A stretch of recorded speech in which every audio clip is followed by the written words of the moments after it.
اینی که بنده اصرار میکنم همه در انتخابات شرکت کنند در پارلمان اجرا ناتوانن لما في كرد دفاع كان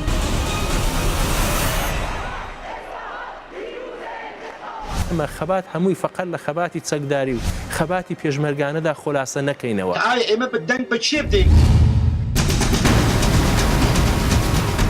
بدون تلاش ما حل نمیشه. کێشەیەکی زۆر گەورەیە ئێستا لە ئێران.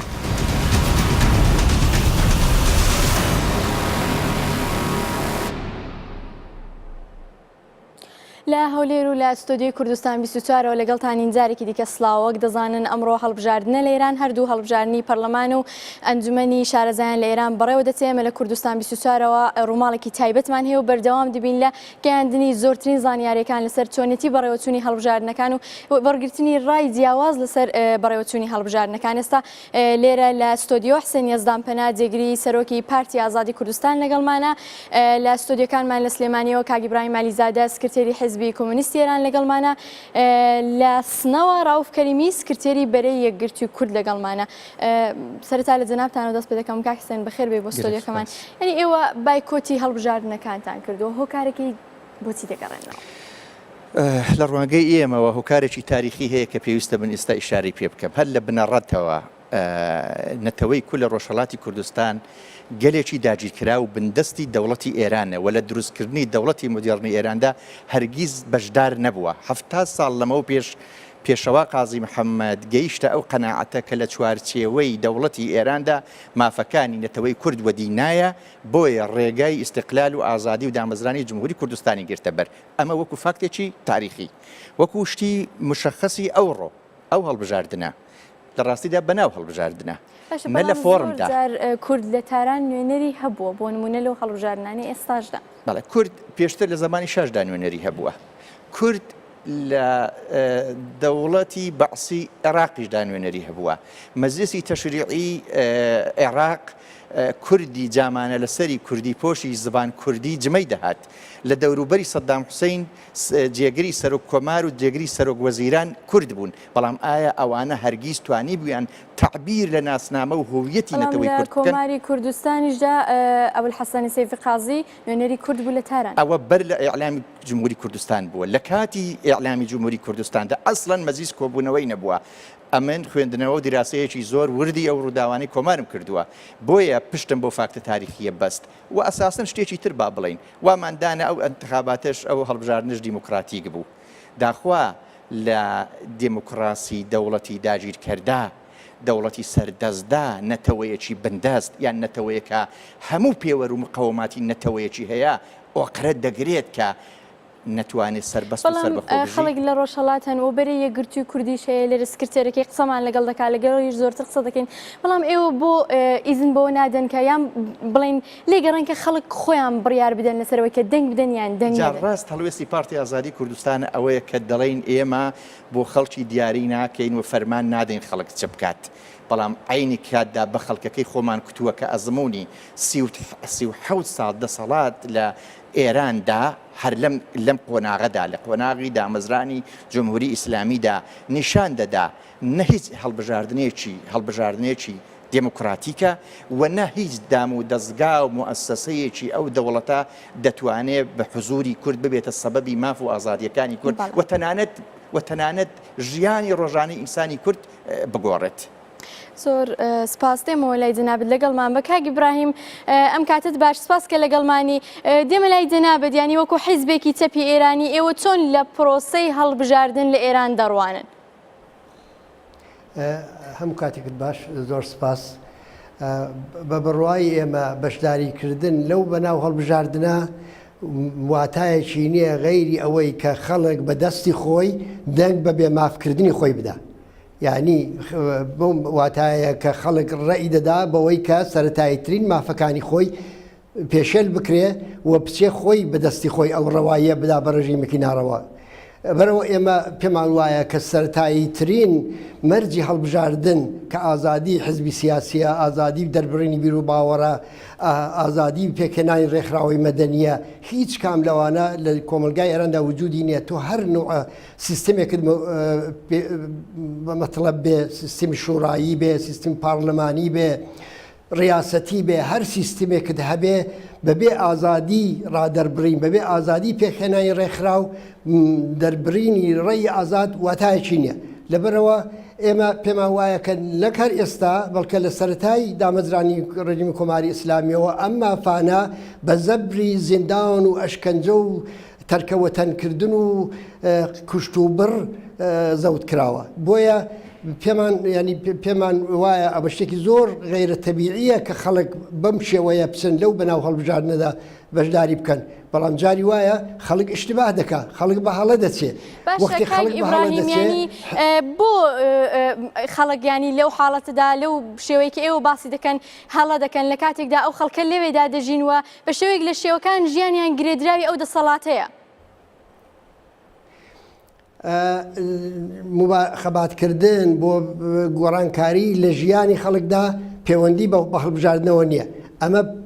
حرەکەتێکی بەردەوامی ناو کۆمەلگای کوردستان، ناو کۆمەلگای ئێرانە بۆ باشترکردنی بارودۆخی ژیانیان، بۆ دابینکردنی خزمەتگوزاری بۆ ژیانیان. ئەمە پەیوەندی بە هەڵبژاردنەوە نییە. من مثالێکتان بۆ بێنمەوە، ئەگەر لە بیرتان بێ لە ساڵی 1970 خەڵکی ئێران چوونە بەردەم سندوقی ڕفراندۆم و دەنگیان بە جمهوری ئیسلامیدا. ئەو وەختە خەڵکی کوردستان لەم ڕفراندۆمەدا بەشداری نەکرد چون بەغێرە دموکراتیکی دەزانی. ئایا خەڵکی کوردستان ئەو وەختە چاکیان کرد کە ڕێیان نەدا، یا کۆمەڵانی خەڵکی ئێران کە بە هەر حاڵ بە هەر دەرسەدێک بڵین ئەکسەریەتیان ڕێیاندا؟ ئێستا ئەوانن کە پەشیمانن و خەڵکی کوردە دەتوانێت بەم دیمەنە لە ژیانی سیاسی خۆیەوە شانازی بکات. بەڵێ دێمەوە لای جەنابتان کاک برایم دەچینە سنە. ڕەوف کەریمی سکرتێری بەرەی یەکگرتووی کورد ئێستا لەگەڵمانە. کاک ڕەوف ئەم کاتت باشەوە لە داواکەتاندا دوایەوەی کە ینی ژمارەیەکی زۆر لە بربژێرەکانتان ڕەتکرانەوە، بەڵام لە کۆتاییدا پشتیوانی هێندێک لە کاندیدەکانتان کرد. بۆچی؟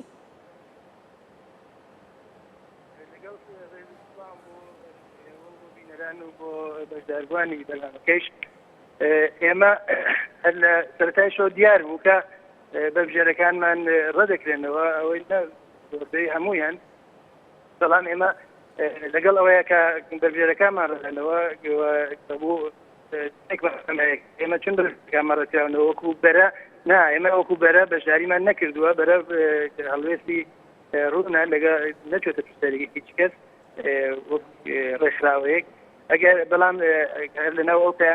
ئێمە شارەمان بۆ کردووە کە بۆی ئەوەی کە خەڵک ئەتوانن خۆیان بڕیار خۆیان دەتوانن هەلومەرجەکان بخوێنەوە، ڕەنگە لە بەشێ لە حەوزەکان بەشێ لە جێگەکان لە شارەکانە ئێستا نەیبن کە ئەو کەسانە بتواناتر بن بتوانن بەشێک لەو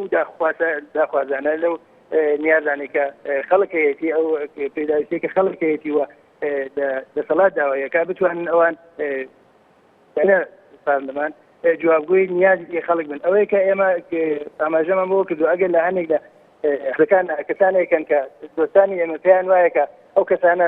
ئەتوانن لەو جێگە و پێگای بن یا خۆیان لەسەریان کۆدەنگیان هەیە ئەتوانن شێوەیەک هەوڵ پشتیوانیان کەن. ئەوە شتێکی وەکو ڕێکخراوەیەکی شێوەیەک فیدرالی بەڕێوەچێت پارێزگاکان شارەکان دەسەڵاتی بە خۆیان هەیە. ئێمە ئەو دەسەڵاتەماندا ئەگەر لە جێیەکە کەسێکی حدێکە ئەتوانێت کۆدەنگێک لەو شارە یا لەو پارێزگای دروست بکات لەناو خەڵکە جێگە و پێگەیەکی هەیە ئەتوانن کۆنکی. کاک ڕەوف ئێستا کاک ئیبراهیم قسەی بۆ کردینە و دەڵێ دەنگدانی خەڵکی ڕۆژهەڵات ینی سندنەوەی مافەکانی خۆیان، کوشتنی مافەکانی خۆیان. پێ دوایە ئەگەرەوە کوشتنی مافەکانی خۆیان بێ ئەی کورد دەبێت لە ڕۆژهەڵات چ بکە؟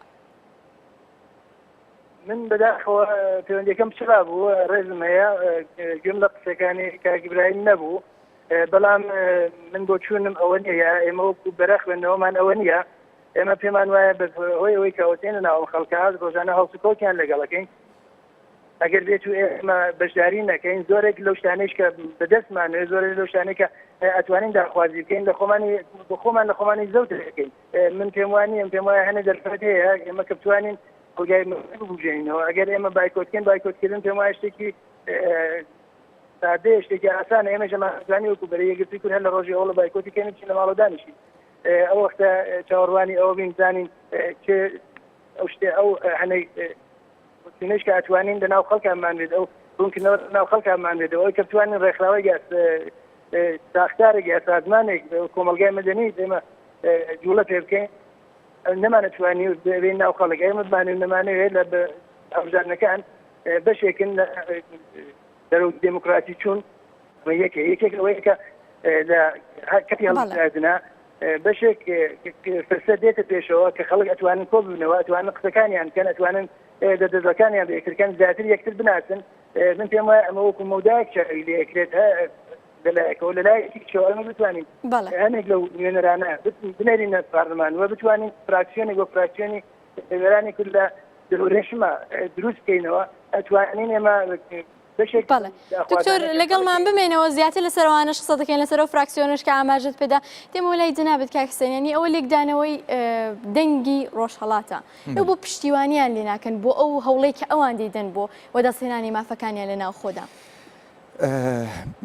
ئەسڵەن ئەرکی ئێمە وەیە پشتیوانی لە خەباتی خەڵکەکەمان بکەین بەڵام پشتیوانی لە خەباتی نەتەوەیەک بۆ ئازادیەکەی لەوەدا نابینینەوە کە بەشداری لە نمایش و شانوەگەریەکدا بکەین کە قانزاجەکەی دەسەڵات دەیبا نەک خەڵک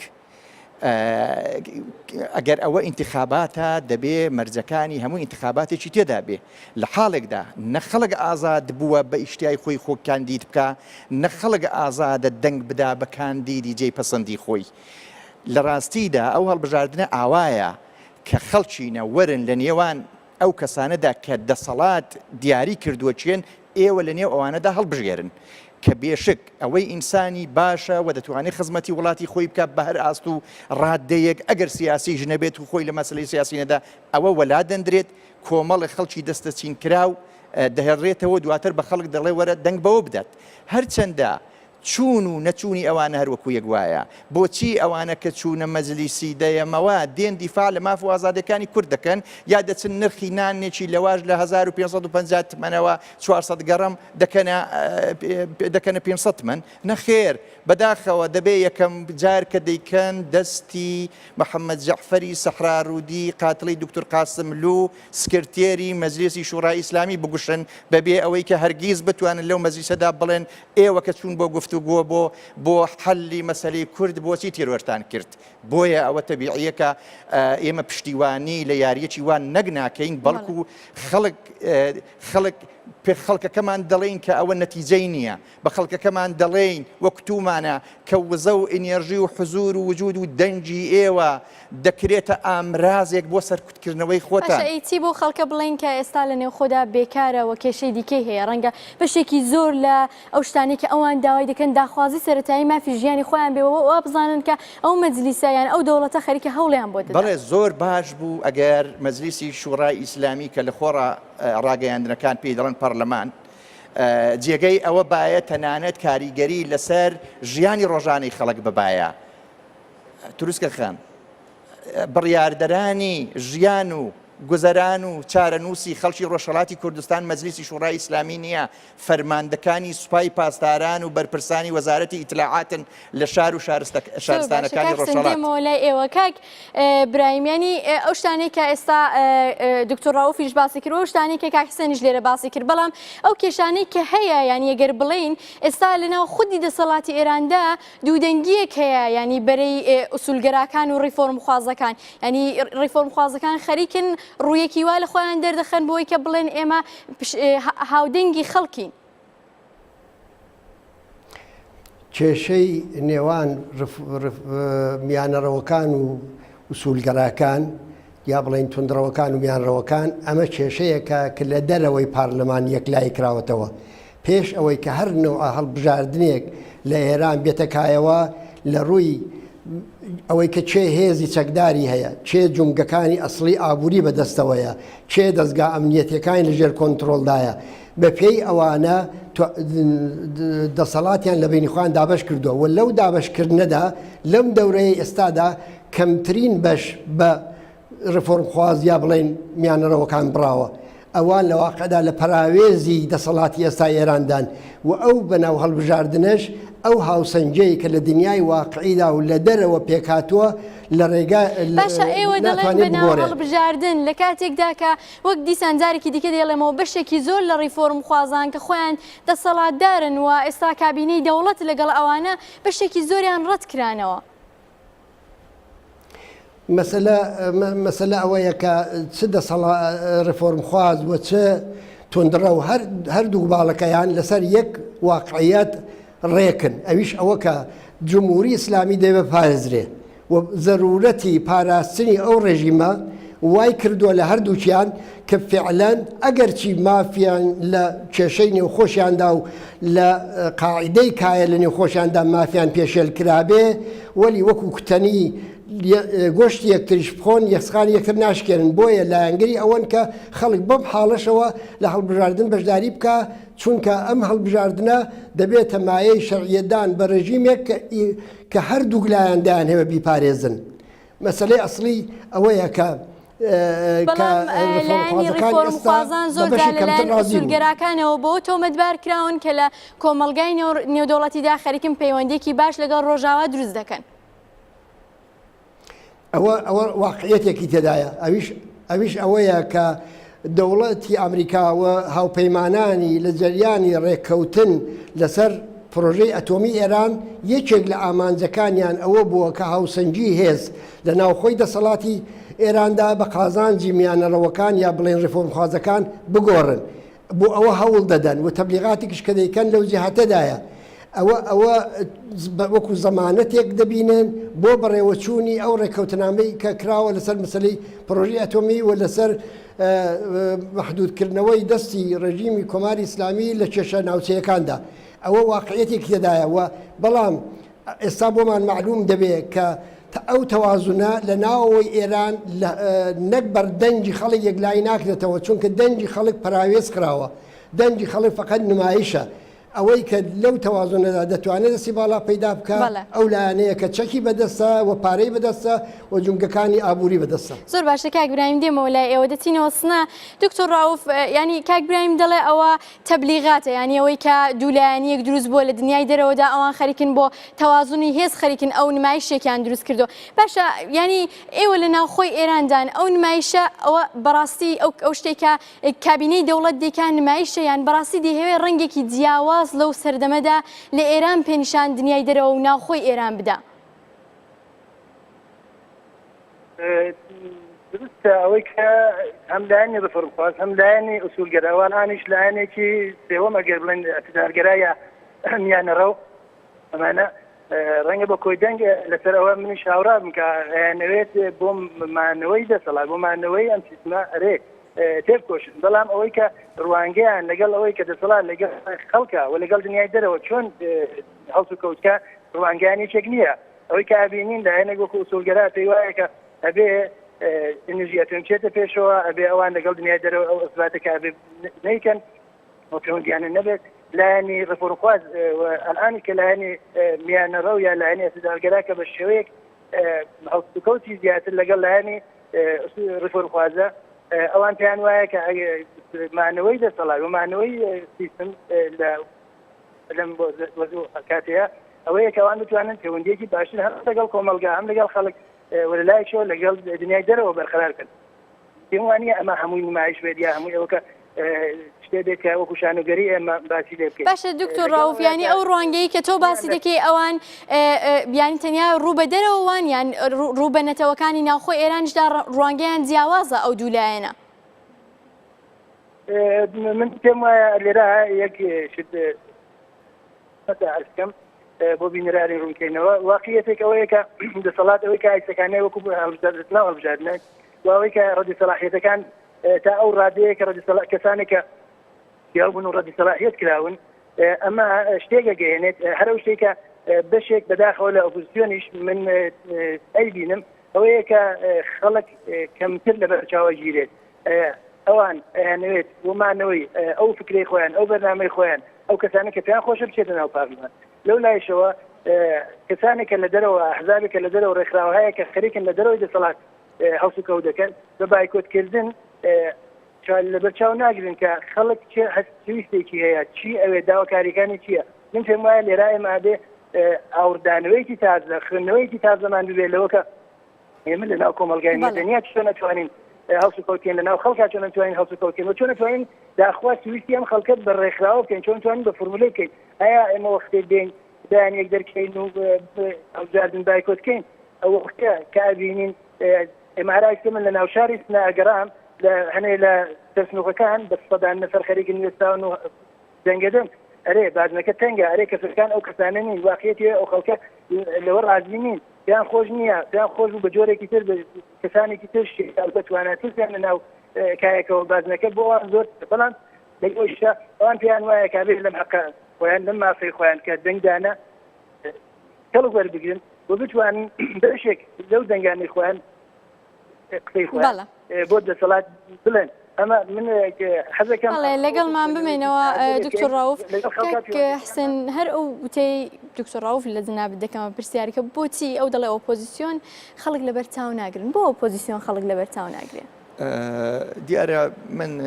دەرکی ئەو پێگەی کە دکتۆر ڕاوف قسەی لێ دەکات دەکەم هەلو مەرجەکەی ئەو دەورە دراوە بە سیستەمێکی ئەمنیەتی و ئیتلاعاتی قەوی و من چاوەڕوانی ئەوم لێ نییە کە ئەوەی هەیە بیڵێ بە پێچەوانەوە ئۆپۆزیسیۆن پشتی خەباتی خۆی بە میلەتەکە داوە نەگەوەی کە لە بەرچاوی نەگرتووە ئەوە هەرچەندە وشەی ئۆپۆزیسیۆن بۆ بزوتنەوەی ڕزگاری خوازی کورد لە جێی خۆی دانیە ئەوە باسێکی ترە بەڵام باوای دابرین ئۆپۆزیسیۆنە ئەوە ئۆپۆزیسیۆنە دەڵێ ئەو هەڵبژاردنە بەهۆی ئەوەی مافەکانی خەڵکی تێدا زەوت کراوە خەڵک دەبێ بڕیارێکی دیکە بدات یعنی کێشەی ئۆپۆزیسیۆن لەسەر بێبەشکردن و مەحرومکردنی خەڵکە لە مافی خۆی بۆیە دەڵێن خەڵچینە لە جیاتی ئەوەی دەنگ بەشداری شانۆگەریە بکەن کە لە بەیتی ڕەهبەریەوە ڕێک خراوە و ئاکامەکەشی لەوێ بڕیاردەدرا نەک لەسەر سنووقەکانی دەنگدانەوە ڕێگای دیکە ئەوەیە کە بە نەچوونە سەر سنووقەکان و دەنگنەدان پەیامی خۆیان بگەێنن ئەمە لەلایەکی دیکە ڕۆشنبیران و نخبەکانی کۆمەلگا لە جیاتی خەریکبوون بە شانۆگەریەکی واوە ئەوان دەتوانن لە جیاتی خەریبوون بەسەرەوە لە ئاستی خوارەوەی کۆمەلگادا خەریکی NGOکان بن خەریکی ئەو شتانە بن کە بنەماکانی ئازادی نەتەوەیەک و سەربەستی نەتەوەیەکی تێدا دروست دەکرێت بەرەی یەکگرتووی کورد کە ئێستا ئاماژەت پێدا بەهۆیەوەی کە دۆخی ئەمنیەتی ئەوان دەزانی کە شێوای قسە دەکەن بەڵام بەرەی یەکگرتووی کورد داخوازەکانیان شەفاف نەبوو کە ئاوا سەرجەمیان ڕەتکرانەوە ئەگەر بۆ خۆشیان بڵێن قسەی فلانەکە زوانیە من هەر دەڵێم وایە لە بەرەوەی کە ئەوان لە هەناوی سیستمێکی ئەمنیەتیدان جا داخوازی ئەوان ویستی ئەوان قسەی ئەوان خۆ هیچی لە دەرەوەی یاساکانی جمهوری ئیسلامی نییە کەچی ڕەدیان دەکەنەوە هەر ئەوە نیشان دەدا کە ئەوە گاڵتە جاڕیە هەر ئەوە نیشان دەدا کە دەنگدەری کوردیان تاچی کورد لە ڕۆژهەڵاتی کوردستان نابێ ئەو بێحورمەتیە بەخۆی و بە تاکەکانی خۆی قبول بکات تۆ بەرەی یەکگرتووی کورد لانی کەمی باسی سنفی و سیاسی مەسەلەی کورد دەکات بەڵام ڕەت دەکرێتەوە و تا ئێستاژ وجودی بەڕسمی نەناسراوە هەتا ئێستا بەڕسمی قبول نەکراوە وەکو ڕێکخراوە وەکو تەشەکولێک لە حاڵێکدا هیچ تێکەڵی هیچ مەسەلەیەکی ئەمنی و چەکداری و خەباتی چەکداری نەبووە لە حاڵێکدا ئەوان قبول ناکرێن ئەوان ڕەت دەکرێنەوە ڕێ بە کاندیدیان نادەن ئەی باشە چیتر دەمێنێتەوە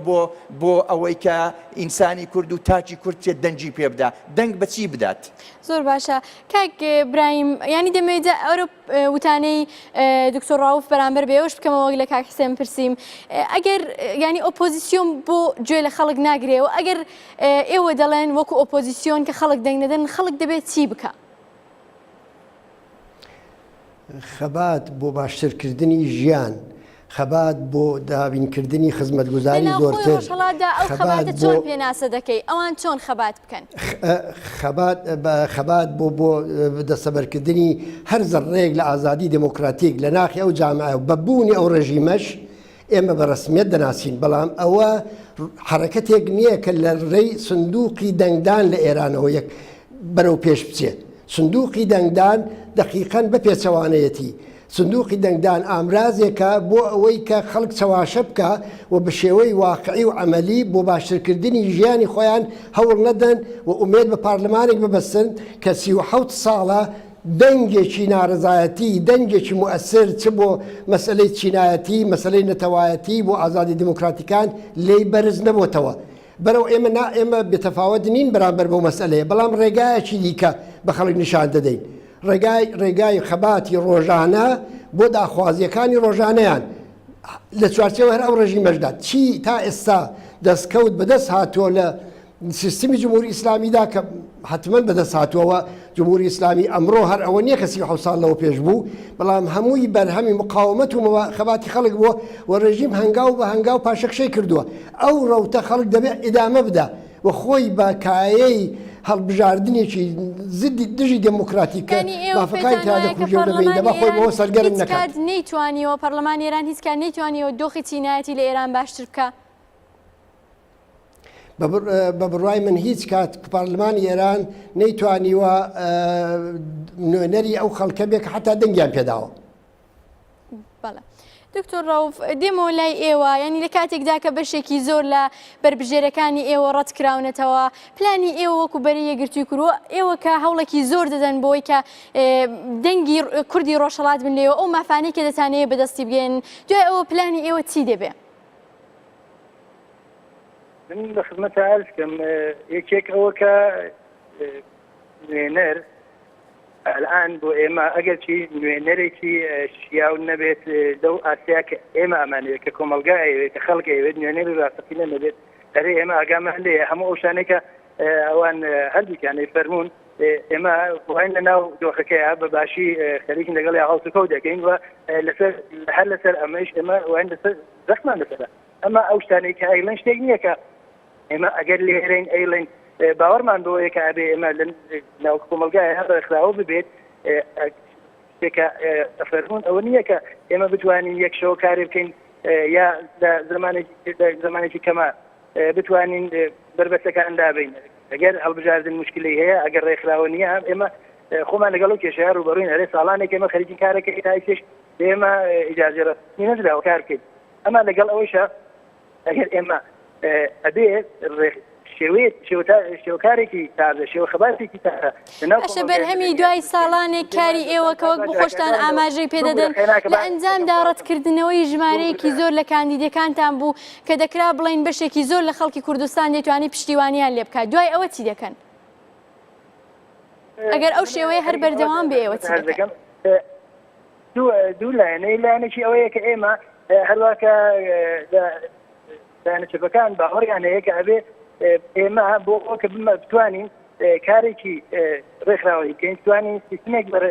بەڕێکخراوە بکەین ئەبێ لەگەڵ چین و توێژەکانە هەموو چین و توێژەکانە پەیوەندیەکی ڕاستە و خۆمان بێت لەگەڵ یانە هەڵسوکەوت بکەین ئەگەر ئێوە لەگەڵ هەموو چین و توێژەکانتانەوێت پەیوەندێکی ڕاستە خۆتان بێەوە هەڵسوکەوت بکەن لێرە کاک حسێن دەڵێ دەنگی ئێمەش لە ڕاستای پشتیوانیکردن لەو کەسانەیە کە لە ناوخۆدان بۆ نمونە ئێوە ئێوە بۆ ئێوە دەڵێن ئۆپۆزیسیۆن پشتیوانی ئێمە ناکەن ئێوە بۆ پشتیوانی لە ئۆپۆزیسیۆن لە دەرەوە ناکەن وەکو شتێک بۆ درێژە بە بەڵێ دیارە پەیوەندەکەی ئەو پچرا بەڵام دواتر پرسیارەکەی هەر لێ دەکەینەوە دێمەوە لای ئێوە کاک حسێن ئەنی ئێوە گەر کاندیدێک قسەی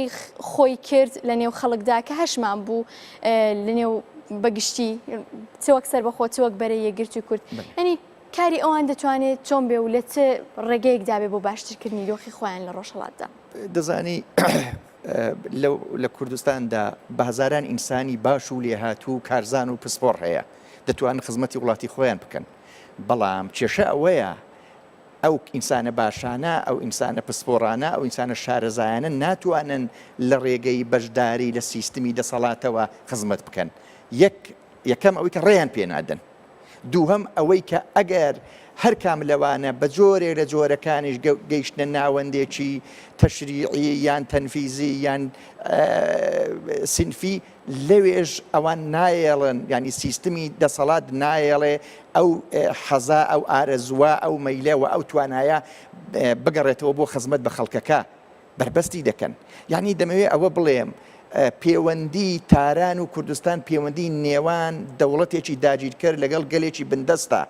دەوڵەتی داگیرکەر نایەوێت گەلی بندەست هیچ شتێکی ببێت. سەروەت و سامانەکەی تاڵان دەکار وەکو کردوێتی نەفتی دەبا، ئاوی دەبا، کانگای ژێر عەرزی دەبات، تەنانەت شتی کۆن و باستانی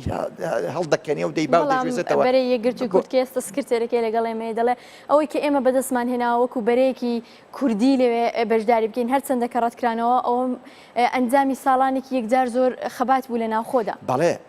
ئێمەش پشتیوانیان لێ دەکەین، بەڵام ئەوە دەرەنجامی خەباتی ئەوان لە نێو کۆمەلگاکەدا بوو.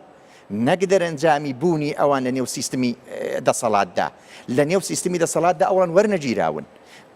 ئەوان کاریان کردووە لە نێو کۆمەلگادا کردویانە وەزەی پشتیوانی ئێمەیە. ئێمە هەر لە کۆنەوە کاتی خۆی پشتیوانیمان کردووە لە مەرحومی بەهادین ئەدەب، پشتیوانیمان کرد لە دروستبوونی بەرەی یەکگرتووی کورد و ئێستاش پشتیوانیان لێ دەکەین بەو ئاستەی کە ئەوان دەتوانن لە نێو کۆمەلگادا بجوڵن و دەوری پۆزتیڤیان هەبێت. مەسەلەکەی ئێمە ئەوان نین. ئێمە پشتیوانی لەگە هەر تاک و گروپ و کۆ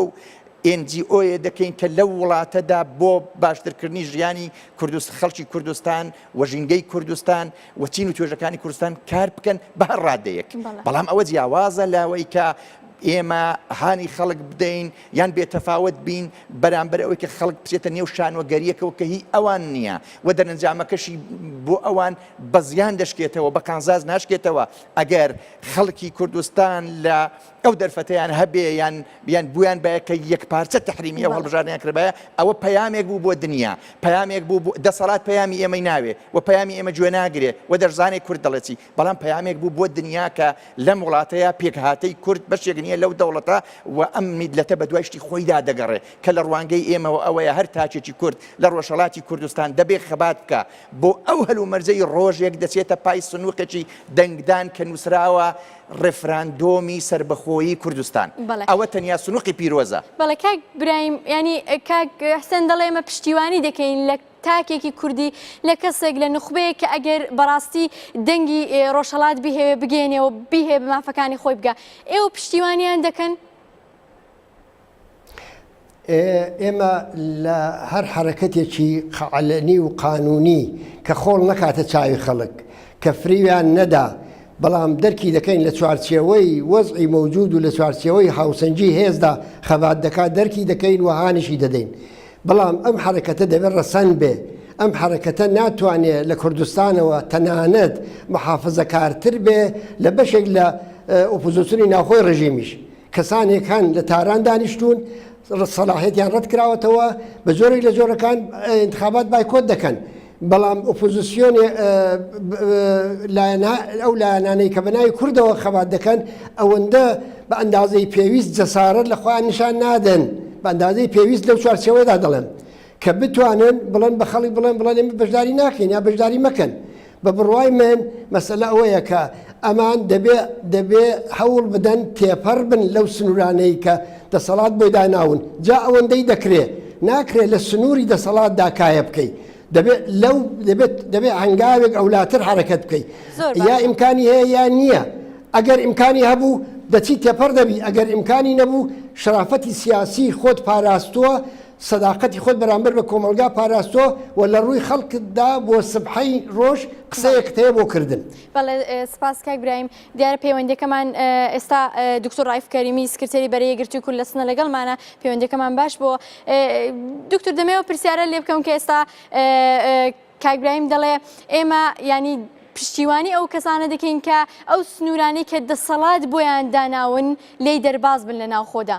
ئەوان پشتیوانی دەکەن ئەگەرێەوە لەو سنوورانە دەرباز بن. ئەو سنوورانە چین و ئایا ئێوە هەوڵتانداوە دەرباز بن؟ بەداخەوە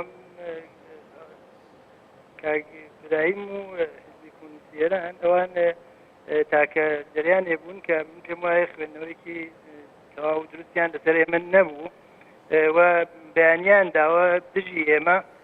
دژی کارەکانی ئێمە من نازانم ڕەسەن و ناڕەسەن ینی چی ڕاستیەکەی من تۆزێک لەوەیە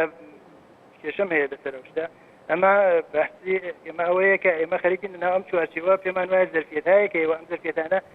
بەپێی ئەوەی کە ئێمە بتوانین ڕێکخراوەیەک دروستکەین بتوانین لەگەڵ کۆمەلگای خۆمانە قسە بکەین دڵی ئەوان ببیستین و بتوانین ئەمە فۆرمولە بکەین وەکو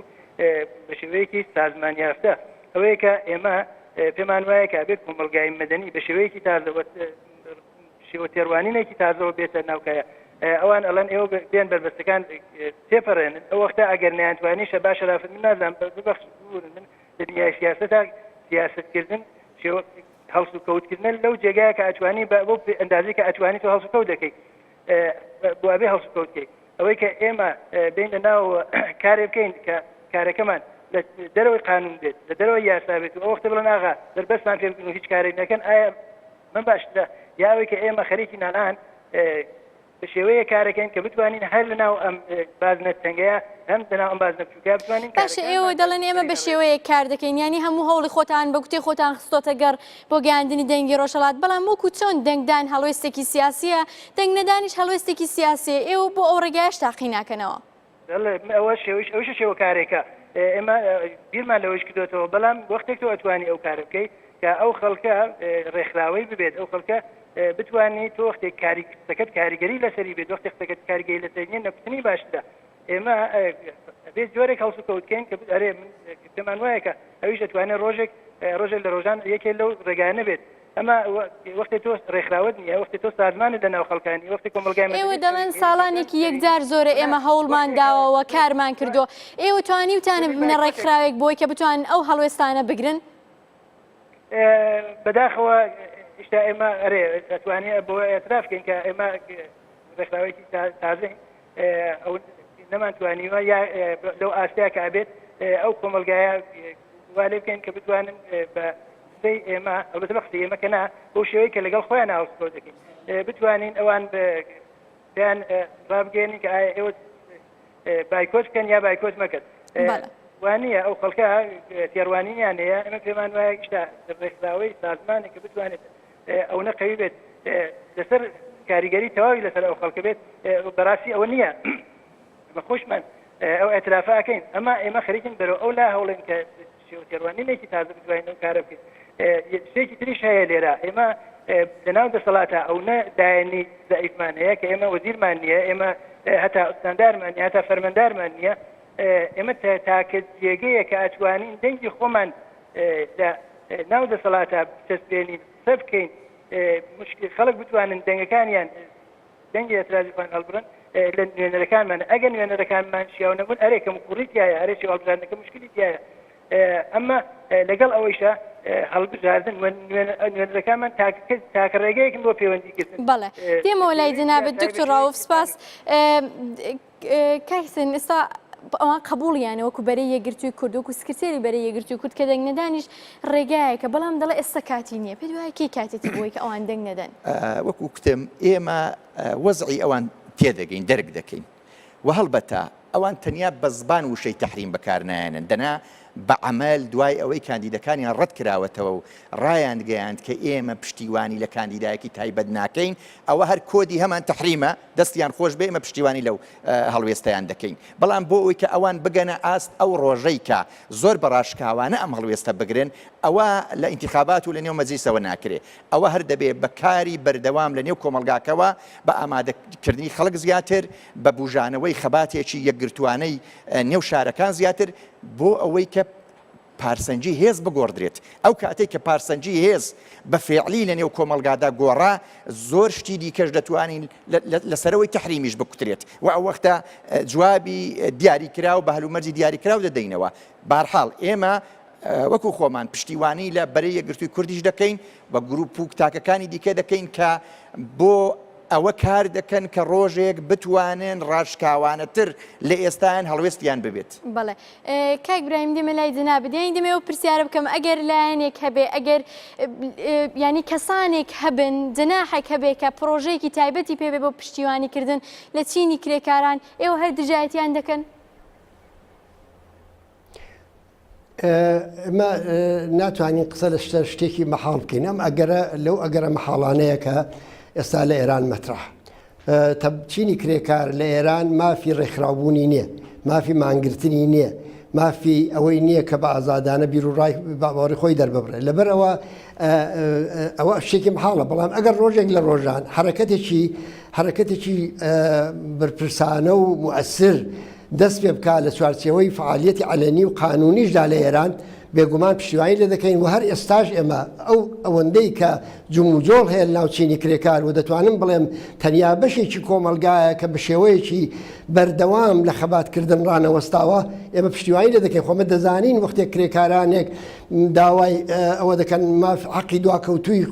حەقدەستی دواکەوتویان بدرێت هەیە چەند سەعاتێک لە کاریان کەم بێتەوە ئەوە داخوازێکی دژی ڕێژیم نییە.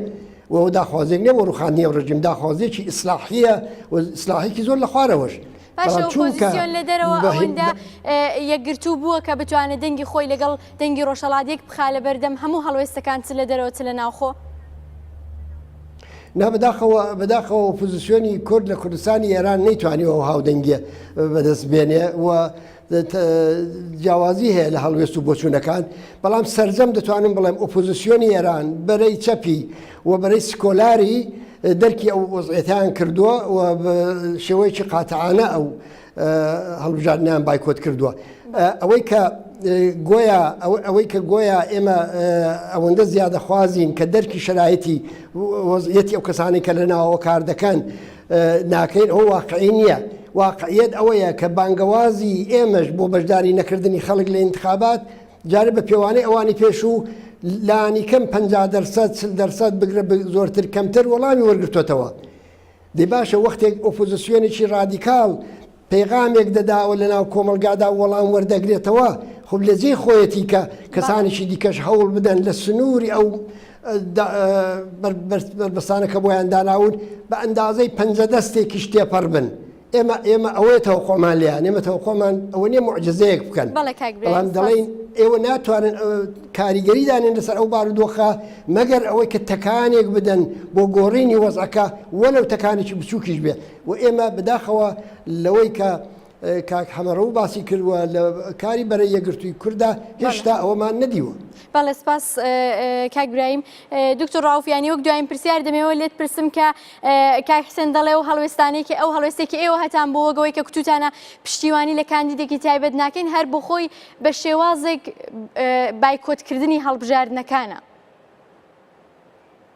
وانە ئێمە پێمان وان نەبوو ئێمە چون نوێنەرەکانی خۆمان و زۆربەی ئەو بەربژێرەکانی خۆمان و زۆربەی ئەو بەربژێرانەی کە پێمان وابوو لە ئاستێکان کە ئەتوانین ڕاستە خۆبچی نەپشتیانەوە هەمویان ڕەتی سەلاحیەت کراون ئێمە وەکو دایەنی حقوقی بەرە تومانە پشتیوانی لە کەس ناکات ئەمە ئەوەی کە ڕوونم کردەوە لە پرسیارەکانی پێشوە لە پارێزگاکانە ئێمە بۆچوونی جیاوازمان هەیە شرایەت وەلومەرجی جیاوازمان هەیە ئەوەی کە مەسەن لە ئازەربایجان تا کرماشان تا کوردستان یا کوردستان تاتاران ئێمە لە جێژی و کوتارانە هاتوین لیستی کوردەکانمان داوەکە و کوردانە ئلزامەن بەرەی یەکگرتووی کورد نین و ئەمە بۆ یەکەم جارە ئێمە لە تاران نەتوانین لیستێک بین بەناوی کوردەوە بتوانین کۆدەنجێک لە ناو کوردەکان ناڕێبکەین ئەوەی کە ئێمە نا ئەم قسەی ئێمە ئەوکو بایکۆتکردن نییە چون ئێمە دوای بڕگەی بەیانەکە داوا لە خەڵکەکەین کە خەڵک بلوکی سیاسی خۆیان گەیشتون ئەوان ئەتوانن بڕیار بدەن ئەگەر کەسێک دەنگ نادا ئەوە مافی خۆیەتی ئەگەر کەسێکی دەنگەدا باش هەر مافی خۆیەتی ئەو ئێمە ڕاستەکەی وەکو هەڵبژاردن بە گشتی بایکۆتمان نەکرد. بەڵێ زۆر سپاس دیارە پرسیار زۆرە و دەرفەت کەم بەڕێز ڕەوف کەریمی سکرتێری بەرەی یەکگرتووی کورد لە سنەوە لەگەڵمان بووی زۆر سپاس لە ڕێگەی تەلەفۆنەوە لەگەڵمان بوو کاک ئیبراهیم عەلەیزادە لە ئەستۆدیۆکانمان لە سلێمانیەوە سکرتێری کۆمەڵەی کۆمونیستی ئێران لەگەڵمان بووی زۆر سپاس لێرە لە ئەستۆدیۆ حسێن یەزدان پەناه جێگیری سەرۆکی پارتی ئازادی کوردستان زۆر سپاس کە لەگەڵمان بوون. ڕووماڵی ئێمە لەسەر هەڵبژاردنەکانی ئێران بەردەوام دەبێت دیارە هەڵبژاردنەکان لە ئێران لە کاتژمێر 6ەوە دەستی پێکرد لە 8 بەیانیەوە دەستی پێکرد تا کاتژمێر 6 بەردەوام دەبێت ئێمە تا دوایین زانیاریەکان هەر لەگەڵتان دەبین و هەر پێتان ڕادەگەێنین هەر شاد بن.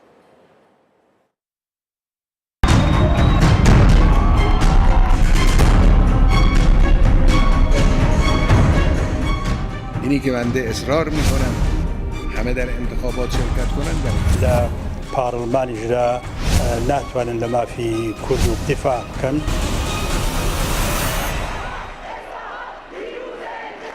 ئەمە خەبات هەمووی فەقەت لە خەباتی چەکداری و خەباتی پێشمەرگانەدا خۆلاسە نەکەینەوە. ئێمە بەدەنگ بە چێ بدەین؟ بدون تلاش ما حل نمیشه. کێشەیەکی زۆر گەورەیە ئێستا لە ئێران.